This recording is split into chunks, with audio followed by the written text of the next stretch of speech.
పాపుల గుంపు కూడి ఉత్సవ సమాజము నేను ఓర్చజాలను. మీ అమావాస్య ఉత్సవముల నియామక కాలములను నాకు హేయములు, అవి నాకు బాధాకరములు. వాటిని సహింపలేక విసికి ఉన్నాను. ఆ?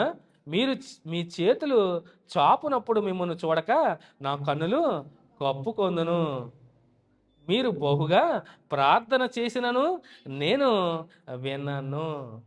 చూడండి, పండగలో మీరు ఎంత ప్రార్థన చేసినా ఎన్న అంటున్నాడు ఆయన. ఇప్పుడు క్రిస్మస్ ప్రోగ్రాం పెట్టుకుని ప్రార్థన చేసినా అది దేవునికి మహిమకరంగా జరిగితే ఓకే.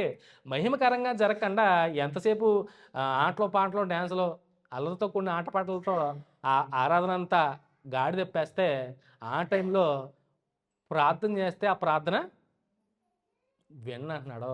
అసలు అదే లేదు. అసలు దాని ప్రస్తావన లేనప్పుడు చేస్తున్నప్పుడు ఇంకేమంటాడో.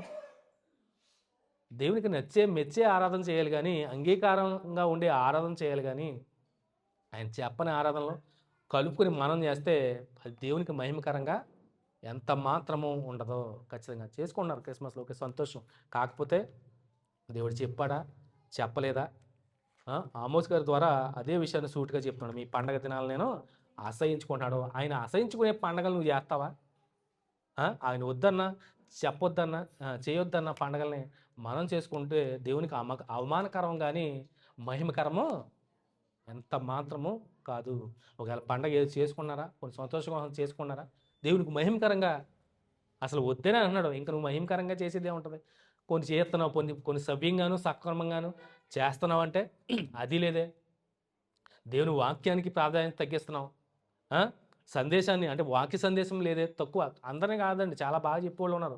క్రిస్మస్ సెలబ్రేషన్లో వాక్యం చెప్పేవాళ్ళు ఉన్నారు, కాదన్నాం. కానీ దేవుని వాక్యాన్ని తగ్గించుకొని లోకానుసారమైనటువంటి వాటిని నువ్వు ఎక్కువ టైం కేటాయిస్తే అవి ఎంత మాత్రము అసలు అదే చేయొద్దన్నప్పుడు ఇంకేం చేసినా అది వ్యర్థం అని తెలియజేస్తూ, మరి ఇలాంటి పండుగలు వాక్యానుసారమా లేదా అని మనం గ్రహించుకుని, సో వాటిలో కూడా మనం పాలు పంపులు పంచుకుంటున్నాము.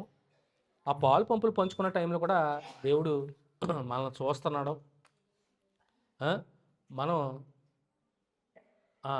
ఏ ఎంటకే ఆ గొడుగు పట్టకూడదని చెప్తున్నాను నేను. ఖచ్చితంగా ఎక్కడ ఉంటే అక్కడ అలా మనం బిహేవ్ చేయకూడదు. నువ్వు ఒకే రీతిగా ఉండాలి, అవునా? విశ్వాసంలో ఒకలానే ఉండాలి, ప్రార్థించడంలోనూ ఒకేలా ఉండాలి, యథార్థంగా జీవించడంలో బ్రతకడంలో కూడా ఒకేలా ఉండాలి. ఎందుకు ఈ నులివెచ్చని జీవితం? ఓ క్రైస్తవుడా, నీకెందుకు ఈ నులివెచ్చని జీవితం అని ఒక పాట, అదే